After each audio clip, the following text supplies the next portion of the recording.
आप देख रहे हैं AIN नेटवर्क, देश को समर्पित।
है इसका श्रवण हमें सुख शांति और आनंद प्रदान इसी भाव को करेंगे और पूज्य स्वामी से निवेदन है कि 6 बजे तक गुरुवाणी चर्चा के माध्यम से सभी सुंदर सार्थक लाभ करें।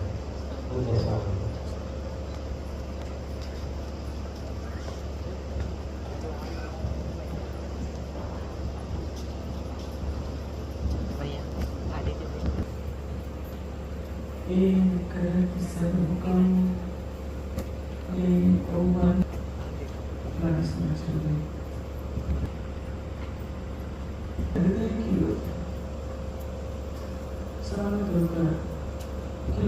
क्या पानी किसे पीते हैं? आप क्या बोलेंगे?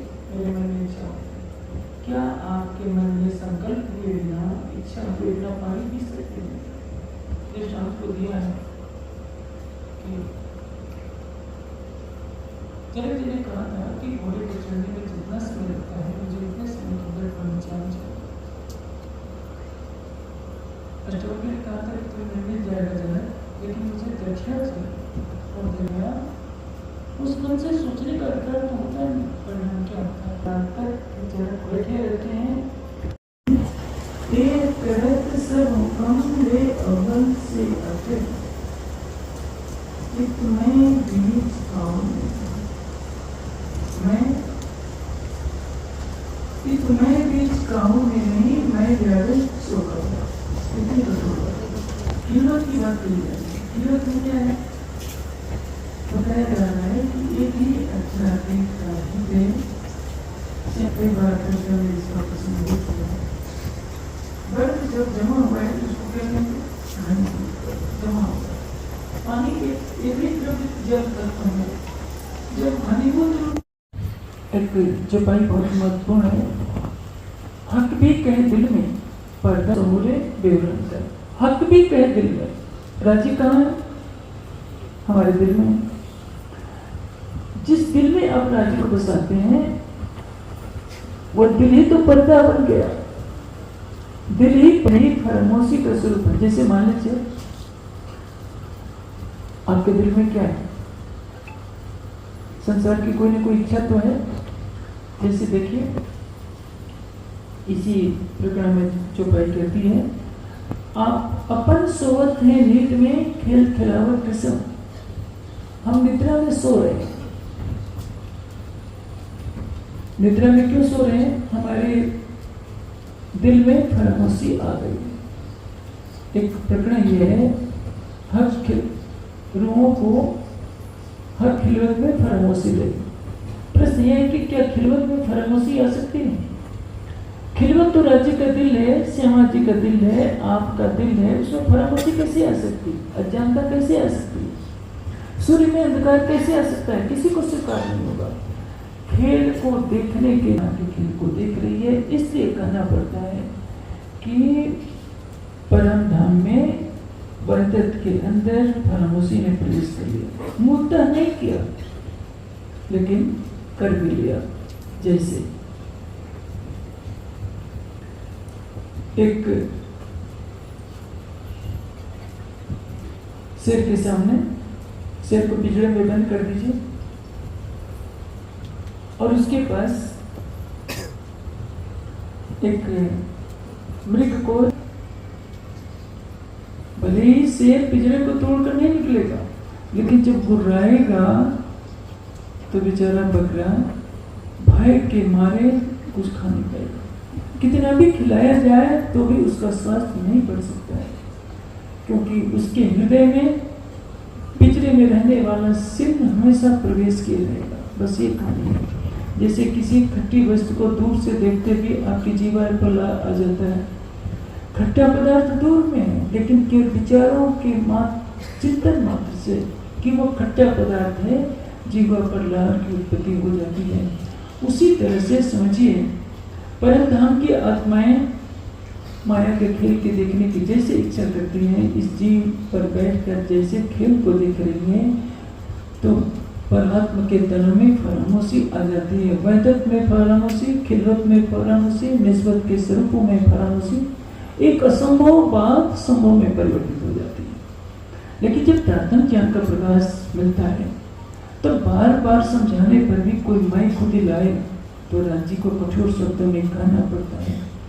इस मैं बीच काहों में नहीं, मैं से क्यों कहा जाता है? एक माँ अपने बच्चे को जब फटकार लगाती है, उसकी गलती को सुधारने के लिए कठोर शब्दों से संबोधित करती है, जैसे कोई दुश्मन कर रहा हो, किंतु उस माँ के अंदर तो कभी शत्रुता का भाव नहीं होता। उसी तरह से राज्य सब सुंदर साथ को सिखापन दे रहे हैं कि किसी भी बात में मैं मत लाइए कि मैं कुछ कर रहा हूँ। जैसे मैं का अस्तित्व होता तो करते, परम धाम में क्या है? दूजे तो हम है नहीं, ये बोले बेवड़ा पढ़ते। सागर में असंख्य लहरें उमड़ती है। लहरों में जो जल होता है सागर से ही तो आता है, सागर से अलग लहर का अस्तित्व क्या सपने में भी कोई सोच सकता है? श्यामा जी, हम कहते हैं कि हम तो श्यामा जी के अंदर, तो श्यामा जी किसके अंदर?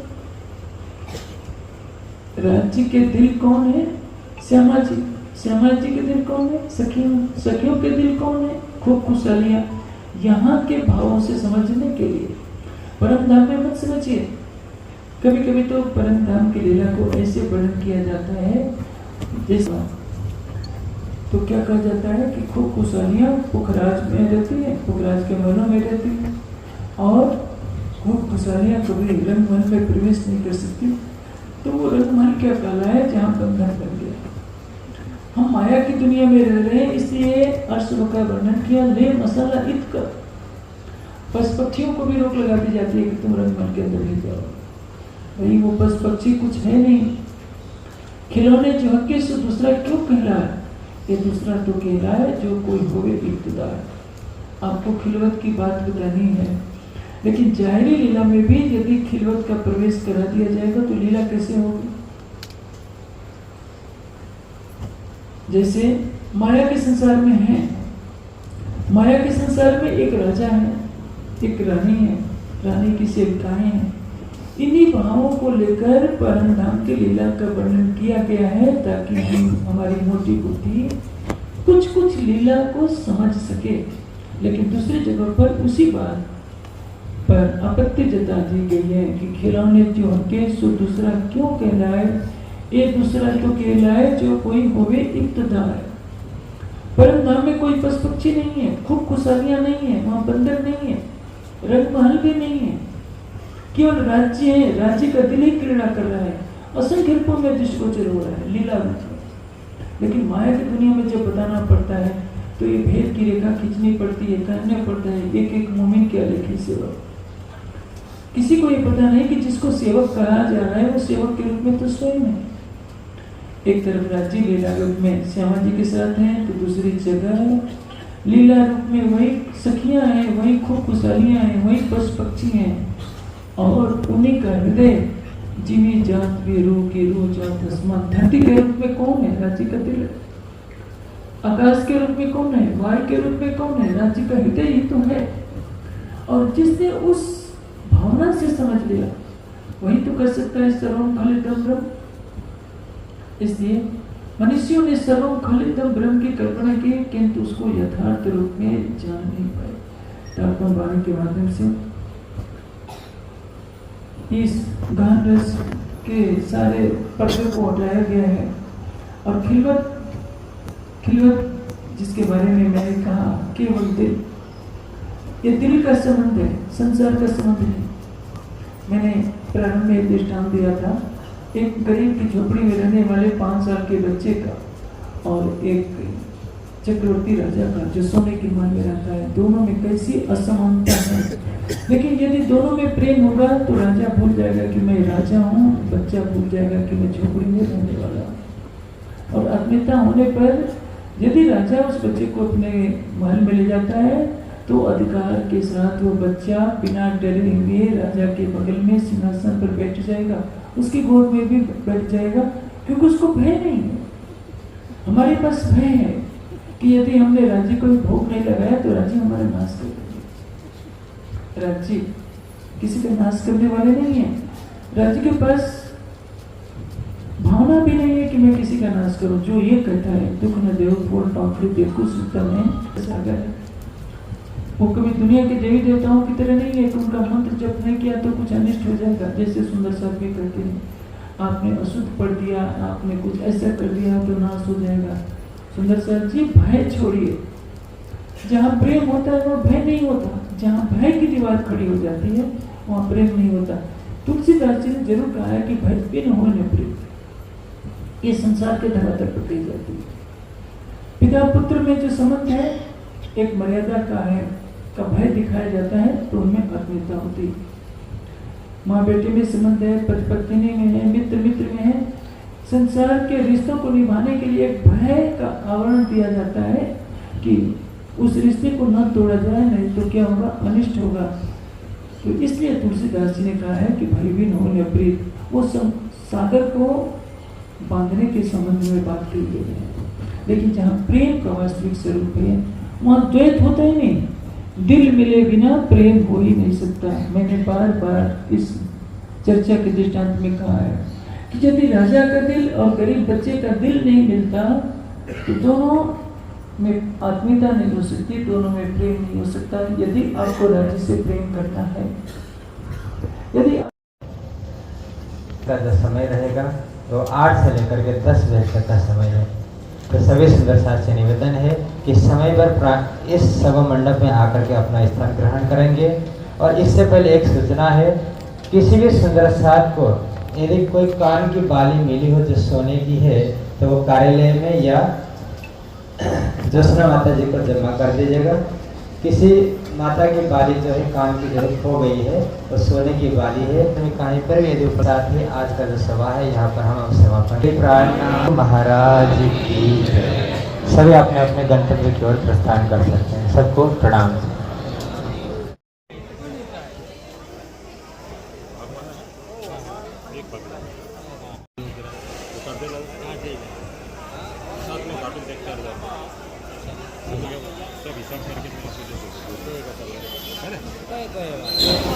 नहीं देंगे तब भी चलेगा। हाँ ठीक है ठीक है, जो भी हो ठीक है ना।